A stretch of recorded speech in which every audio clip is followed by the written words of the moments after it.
So the next wine I have for you, Joel, is the Gran Reserva Sauignon Blanc. This is a new wine for us here in the States, or I shouldn't say new, but it's kind of a reintroduction. We've produced this wine before under a different label, but we've got a new package, and it's kind of just a reintroduction because the wine's a little bit different style, a little bit fresher, more modern in style. So the Gran Reserva Sauvignon Blanc, this comes from Chile.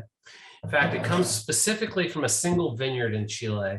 It's called the Ukuku Vineyard, and it's located in the Lutuiche region of Chile. So kind of central Chile, not too far from the city of Santiago.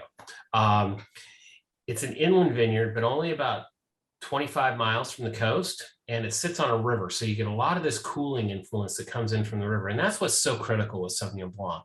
You want that cooling effect. That's why Sauvignon Blancs from New Zealand and from the Loire Valley of France are so aromatic and have such an expressive character. It's that cool climate.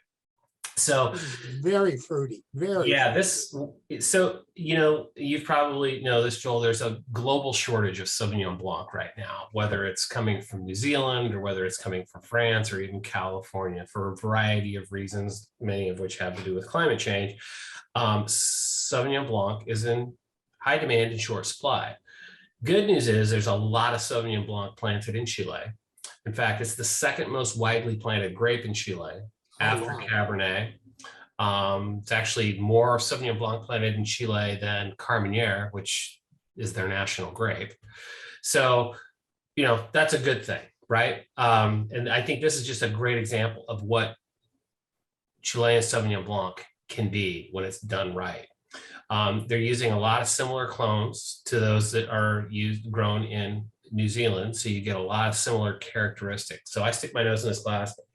I'm getting tons of grapefruit, lots of citrus notes, a little bit of jalapeno.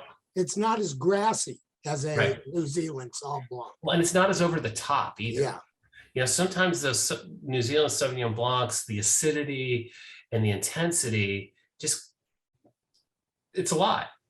Whereas this one seems a little bit more balanced, a little bit more nuanced, but still has a lot of that great character. So yeah, and that grapefruit and that a little bit of tropical fruit, almost like a Chardonnay. It's really, really got a nice acid and fruitiness. Yeah, it does. And it's balanced. That's the other thing I think. Sometimes New Zealand Sauvignon Blancs aren't the most balanced wines. They can be super acidic. They don't have the weight to support it. I feel like this wine has a lot of that balance. So really excited about it. Brand new. We're just rolling it out here in the United States. And it's going to be one of those wines you're not going to find at your regular grocery store. So good opportunity for. It's really a nice Sauv Blanc.